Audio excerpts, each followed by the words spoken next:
Welcome to Sagas life style.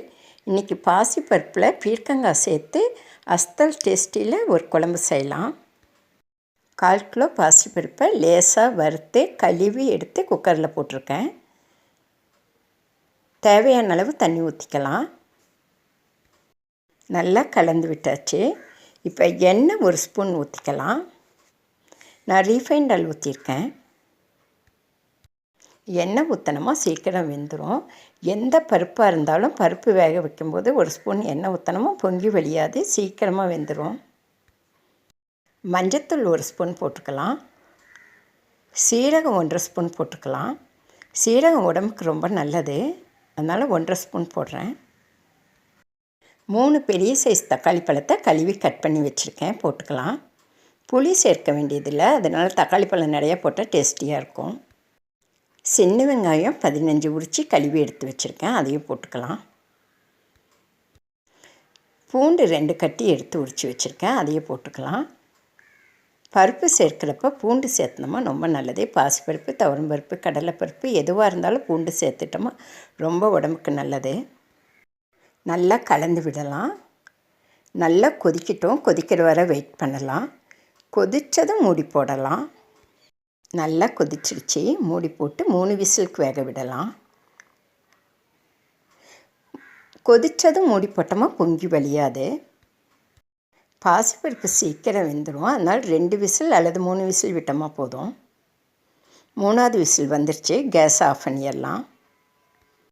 ஒரு பாத்திரத்தை வச்சு 2 ஸ்பூன் எண்ணெய் ஊற்றலாம்.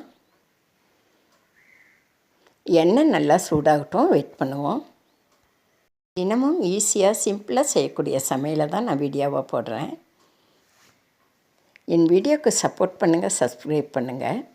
எண்ணெய் காஞ்சிருச்சு. கடுகு உளுத்தம்பருப்பு போட்டு தாளிச்சிக்கலாம். சீரகம் 1 ஸ்பூன் போட்டுக்கலாம். தாளிக்கும் போது சீரகம் போட்டோமா செம டேஸ்டியாக இருக்கும். பெரிய வெங்காயம் 1, சின்ன வெங்காயம் 10, காஞ்ச மிளகாய் 2, கொஞ்சம் கருவேப்பிலை போட்டு தாளிச்சிக்கலாம்.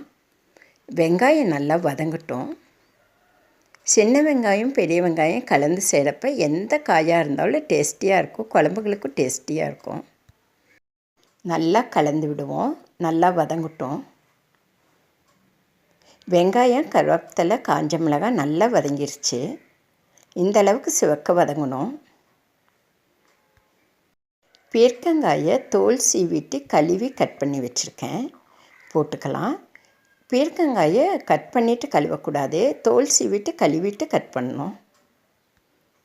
இந்த எண்ணெயிலேயே பீர்க்கங்காய் நல்லா சுருங்க வதங்கட்டும்.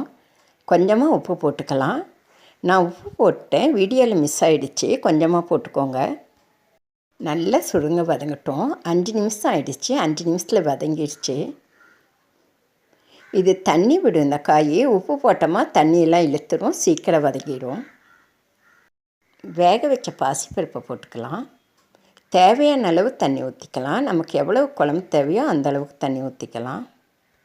ஏற்கனவே பீர்க்கங்காய் வதங்குறப்ப உப்பு போட்டிருக்கோம், அதனால் கவனமாக தேவையான அளவு உப்பு போட்டுக்கலாம். தேவையான அளவு உப்பு போட்டு நல்லா கலந்து விடலாம். ஏற்கனவே வதங்குறப்ப காய் வெந்துருச்சு. 5 நிமிஷத்தில் நம்ம குழம்பு ரெடி ஆகிடும். இப்போ சாம்பார் பொடி 3 ஸ்பூன் போட்டுக்கலாம். சமையலே தெரியாதவங்க கூட இந்த பாசிப்பருப்பு பீர்க்கங்காய் குழம்பை ஈஸியாக டேஸ்டியாக செய்யலாம். நல்லா கலந்து விட்டு மூடி போட்டு 5 நிமிஷம் கொதிக்க விடலாம். அப்பப்போ மூடியை திறந்து கிளறி விடணும், இல்லாட்டினா அடி பிடிச்சிடும். பீர்க்கங்காய் உடம்புக்கு ரொம்ப நல்லது. நரம்பு சம்மந்தமான பிரச்சனை இருக்கிறவங்க பீர்க்கங்காய் சாப்பிட்டா ரொம்ப நல்லதுன்னு சொல்லுவாங்க. அடிக்கடி உணவில் சேர்த்துக்கணுன்னு சொல்லுவாங்க. மூடி போட்டு 5 நிமிஷம் கொதிக்க விடலாம். அப்பப்போ திறந்து கிளறி விடலாம். 5 நிமிஷம் ஆயிடுச்சு. எடுத்து பார்ப்போம். செமையாக ரெடி ஆகிடுச்சு. பீர்க்கங்காய் குழம்பு செம டேஸ்டியாக ரெடி ஆகிடுச்சு. சாப்பாட்டுக்கு மட்டும் இல்லை, இட்லி தோசை கூட இந்த குழம்பு செம டேஸ்டியாக இருக்கும். எல்லோரும் நிறையா சாப்பிடுவாங்க, சூப்பர் டேஸ்டின்னு சொல்லுவாங்க. ட்ரை பண்ணி பாருங்கள், எப்படி இருந்துச்சுன்னு கமெண்ட் பண்ணி சொல்லுங்கள். மேலே கருவேப்பிலை தூவி இறக்குனா பாசிப்பருப்பு பீர்க்கங்காய் குழம்பு ரெடி ஆகிடுச்சு. இந்த குழம்புக்கு சைட் டிஷ்ஷாக பள்ளிப்பாளையம் சிக்கன் பண்ண போகிறேன். கருவேப்பிலை போட்டாச்சு, நல்லா கலந்து விடலாம். கேஸ் ஆஃப் பண்ணிடலாம். குழம்பு ரெடி ஆகிடுச்சு. என் வீடியோவுக்கு லைக் பண்ணுங்கள், ஷேர் பண்ணுங்கள், கமெண்ட் பண்ணுங்கள், சப்ஸ்கிரைப் பண்ணுங்கள். பீர்க்கங்காயை ஏதோ ஒரு விதத்தில் உணவில் அடிக்கடி சேர்த்திக்கிறது நல்லது. ஏற்கனவே நான் பீர்க்கங்காய் பொரியல் வீடியோ போட்டிருக்கேன், அதையும் பாருங்கள். பீர்க்கங்காயில் விதவிதமாக சமைக்கலாம். பாசிப்பருப்பு பீர்க்கங்காய் குழம்பு, பள்ளிப்பாளையம் சிக்கனும் ரெடி ஆகிடுச்சு. அவசரமாக சமைக்கணும், ருசியாகவும் இருக்குன்னா இந்த மாதிரி சிம்பிளான சமையல்களை டேஸ்டியாக செய்யலாம். வாங்க சாப்பிடலாம்.